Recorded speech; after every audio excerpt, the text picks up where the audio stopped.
Aquí se encuentra una de las colecciones que más llaman la atención del jardín, pero como hemos visto, quizás no es de las que mayor valor botánico tendrían o valor ecológico, pero aún así son muy interesantes a nivel didáctico, sobre todo para enseñar a los niños. ¿Por qué? Porque estamos viendo flora de diferentes partes del mundo, tropical, pero en este caso seco, y tropical húmedo, que no la encontramos de forma normal en Castilla-La Mancha, obviamente. Estos que tengo atrás son cactus, son típicos de América. No hay cactus de forma natural en España, no hay cactus de forma natural en la península ibérica. Si fuéramos hacia la parte del fondo, encontraríamos plantas africanas. Y allí sí que encontramos una zona muy interesante porque es representativa de la flora de desiertos de Canarias. Aquello son agaves y yucas y se parecen mucho a los aloes que son africanos. De hecho, las euforbias que son africanas y los cactus que son americanos se parecen mucho. Esto se llama convergencia evolutiva. Ellas evolucionan de forma separada una vez que separan los continentes. Por lo tanto, no tienen nada que ver una con otra. Pero adquieren las mismas estructuras gorditas que acumulan agua dentro, crasas que se llaman, y así recuperan el agua o acumulan agua a costa de perder hojas. Entonces, estas convergencias evolutivas serían parecidas a lo que podemos encontrar hoy en día con delfines y tiburones. Bueno, ahora estamos en la zona de tropical húmeda, donde vamos a encontrar varios grupos de plantas que tenemos dispuestos para que se pueda entender un poquito la evolución de las plantas.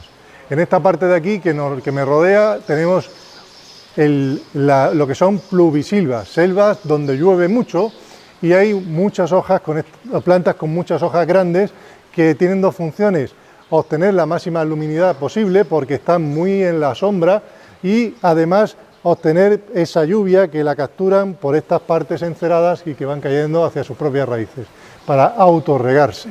Pues en esta zona que estamos viendo, que mi compañero está tratando con estas nieblas, tenemos unas plantas muy antiguas. Estas plantas son helechos, pero no cualquier helecho, un helecho arborescente, quiere decir que llegan a hacerse como árboles, hacen un tronco y ponen las hojas encima. Estas plantas solían vivir en sitios con unas nieblas muy profundas y lo que hacían es levantar las hojas por encima de la niebla y la humedad la capturan más que por las raíces, a veces por los troncos, por estos pelillos que tienen aquí. Entonces él lo que está haciendo es humidificar esto. Fijaos, estas plantas tienen 280 millones de años, son mucho más antiguas que los dinosaurios, son de los seres vivos más antiguos que podemos ver hoy en día en la Tierra. Y están en sitios como Nueva Zelanda, Australia, algunas en África, hay muy poquitas, pero algunas hay, en Sudamérica, como la que está regando ahora. Todas estas plantas, helechos arborescentes, en esta colección del Jardín Botánico tenemos 11 especies distintas de estos helechos arborescentes que son realmente fósiles vivientes y no es nada fácil encontrarlos juntos en una colección. Aquí encontramos otro grupo de plantas que son muy curiosas, que son tillandsias, que son plantas que no tienen raíz. No se enraizan a la planta a la que están, simplemente la usan de soporte.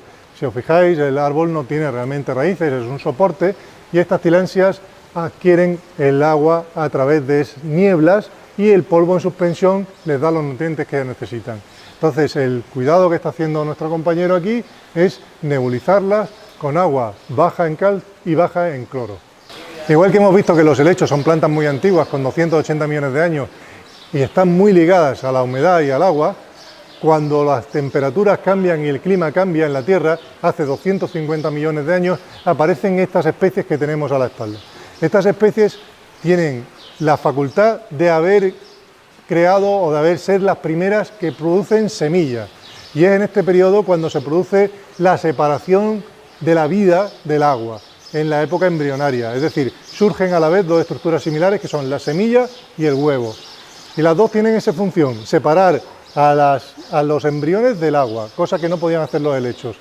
Estas se llaman cicadáceas y tienen géneros como Zika, Zamias, Dion, y son muy antiguas, con 250 millones de años, y podemos decir que son tatarabuelas, de algún modo, de lo que hoy conocemos como pinos y abetos.